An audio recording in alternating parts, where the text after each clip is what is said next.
Okay, we are back. I'm very happy to have on the Goldstein on Gelt show award-winning journalist Richard Martin, who's been covering the energy landscape for decades. And you may have seen him. He's a contributing editor for Wired magazine, and his articles have appeared in Time and Fortune and the Asian Wall Street Journal as well. Richard, you write about energy, and kind of the hot topic, or maybe the hidden topic these days, is thorium. Can you tell us a little bit about what's going on there?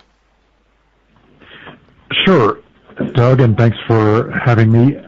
Thorium is a radioactive element, and as I explore in my book Superfuel, as an alternative nuclear fuel, it's far cleaner, safer, and more abundant than uranium. And in the United States, there was actually quite a bit of work done on thorium-powered reactors back in the 1960s at Oak Ridge National Laboratory. For a variety of reasons, thorium never really went anywhere in terms of a commercial nuclear fuel, one of the primary reasons being that it's no good for making bombs. But it is enjoying a renaissance today, and in various countries, including the U.S. to some extent, but more vigorously in China and a few other countries, it is being pursued as a viable nuclear fuel for reactors. So when you say more vigorously in these countries, what do you mean? How much research or money is going towards this? Well, to talk about China for a moment, they are spending millions, if not hundreds of millions of dollars to build a prototype thorium reactor within the next 5 years. And in fact, the U.S. Department of Energy has entered into a partnership with the Chinese National Academy of Sciences to develop thorium technology, and as you might imagine, that's a bit of a controversial subject for thorium advocates in the United States because they see it as sort of giving away technology that we did the bulk of the research on decades ago. And the problem, of course, and in keeping with the theme of this show, the problem is getting money, private sector money, to finance the development of, frankly, any type of new reactor technology, not just thorium-based, because with the abundant supplies of low-cost natural gas in the U.S., it's very difficult to get conventional nuclear reactors off the ground these days, much less an unconventional, somewhat exotic technology like thorium. So, two questions. You said that the United States might be afraid that the Chinese would take the technology. Is it a vastly different technology from current nuclear plants? And the second question is, if there's some sort of proof of concept already, wouldn't the economics of it just drive people towards thorium? Well, just to address the second question first, again, the economics of nuclear power in general are frankly uncompetitive these days, and we're seeing a contraction in the nuclear industry, at least in this country.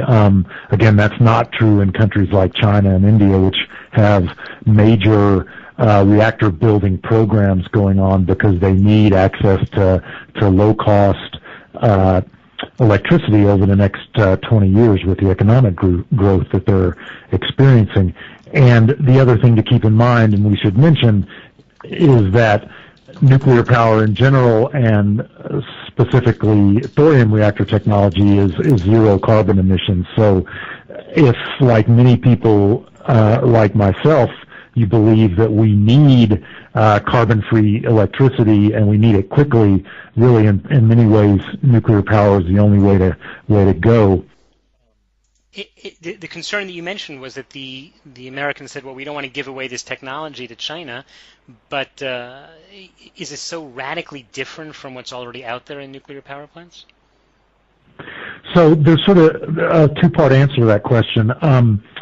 One is, no, it's not radically different. In fact, there are a couple of companies working on thorium fuel rods that will fit into conventional reactors. In other words, you can just sub out the uranium fuel that you're using in your reactor right now and use thorium instead. And there are several benefits to that, including the nuclear waste issue is not solved by doing that, but you've got less waste by volume, and the radioactivity tends to decrease over time more rapidly than conventional uranium fuel. However, as I described in Superfuel, it's not just about the fuel itself. There's also, thorium advocates are trying to sort of re-engineer reactor technology from the ground up. And what I mean by that is the benefits of thorium are optimized in what's called a liquid fuel reactor, and that is exactly what it sounds like.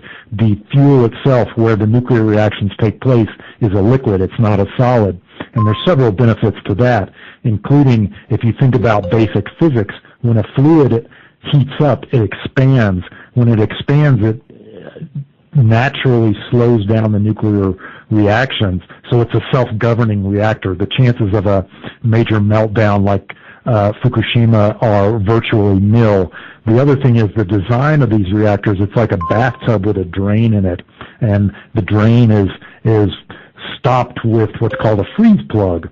And again, if anything goes wrong, if the solution heats up past a certain degree, that freeze plug actually melts, and the fuel of the reactor drains into an underground chamber that's fully shielded, and you can basically just leave it there. You don't have to worry about some external source of water to keep the fuel cool and keep it from melting down. Okay, the science sounds very interesting. We're talking with award-winning journalist Richard Martin, who's an expert on the energy, in the world of energy, has written about the energy world and has specifically focused a great deal on thorium, which I have to say is something that I haven't seen much talk about. In fact, it's only more recently that it seems to be coming up. And because I don't want to focus on the science so much, even though personally I'm very interested, I want to focus on the money. If this is a good idea, and there are places in the world that are desperate for energy, I'll tell you, across my desk I regularly see proposals for raising money for some project to bring electric power of some sort to the people of Africa. You have other major foundations, not the Bill Gates Foundation, which is certainly probably the biggest of all of them, which is dedicated to helping Africa. Why wouldn't they be the ones perhaps leading the march towards this if it's such a good idea? Well, I'm glad you mentioned the Gates Foundation, because, in fact, while they have not dedicated specific funding to thorium power R&D, Bill Gates himself is an investor in a company called TerraPower, which is developing a fairly exotic reactor technology known as a traveling wave reactor. I won't go into the physics of that, but I've actually spoken to the CEO of TerraPower a couple of times, and he has specifically traveled to India, for instance, to talk with the officials there who are developing thorium reactors. And the type of reactor that TerraWave is developing is fuel agnostic. In other words, they may well use thorium in those reactors once they get developed. And Gates himself last year actually mentioned thorium in a speech on energy, so the small but vibrant thorium community was very energized by that. And there are a couple of startups in the United States that are trying to develop this technology and commercialize it, one of which is called Flibe Energy. That's F-L-I-B-E. Again, it refers to the physics. And the founder of Flibe Energy is a guy named Kirk Sorensen, who's a friend of mine and who has really been the leading catalyst for the thorium power renaissance in this country. And you mentioned Africa. South Africa is seen by many, the country of South Africa is seen by many as a potential breeding ground for thorium reactors because they have serious electricity shortages. They've got huge extractive industries, mining companies and the like in South Africa that need power in remote locations. And one of the technologies that the thorium community is working on is a small self-contained reactor that can essentially fit in a shipping container and be dropped in the desert and switched on. And obviously I'm exaggerating, but it's almost that simple. So South Africa is a country. India, which has huge thorium reserves, is building and developing thorium reactors as we speak. They expect to have some of those, at least in prototype form, operating within the next 10 years. So it is happening. So you're saying there's definitely a big market. Definitely a lot of places where this is happening. Let's wrap up with just the question of what are the politics involved, because people always say even if you could invent an engine that ran on water, big oil is so powerful that you'd never be able to get something like this through. Is that what's stopping the thorium advocates?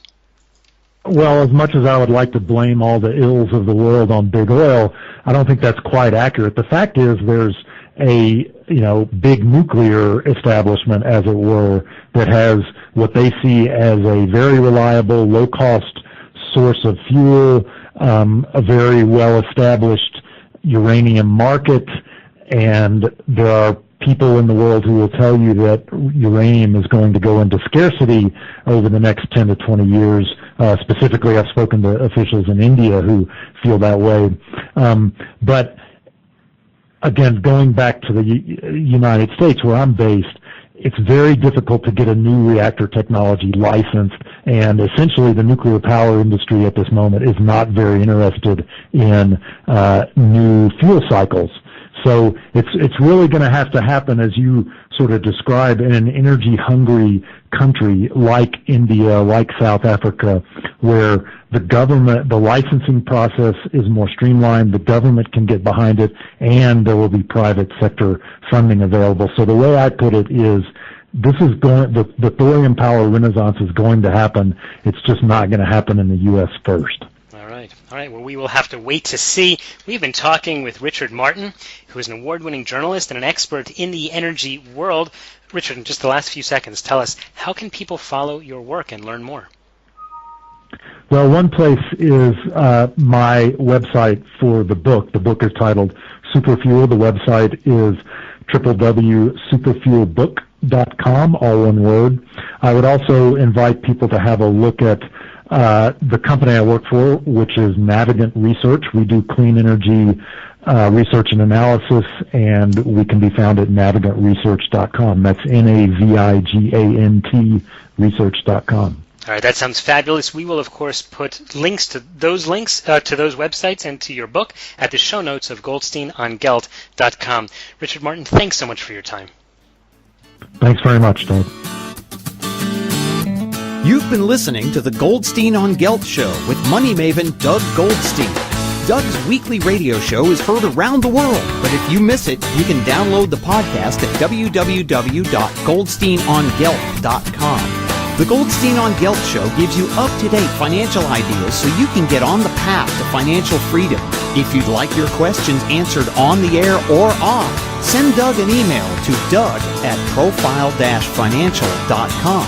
It's your money for your future, so join Doug every week to build your wealth on the Goldstein on Gelt Show.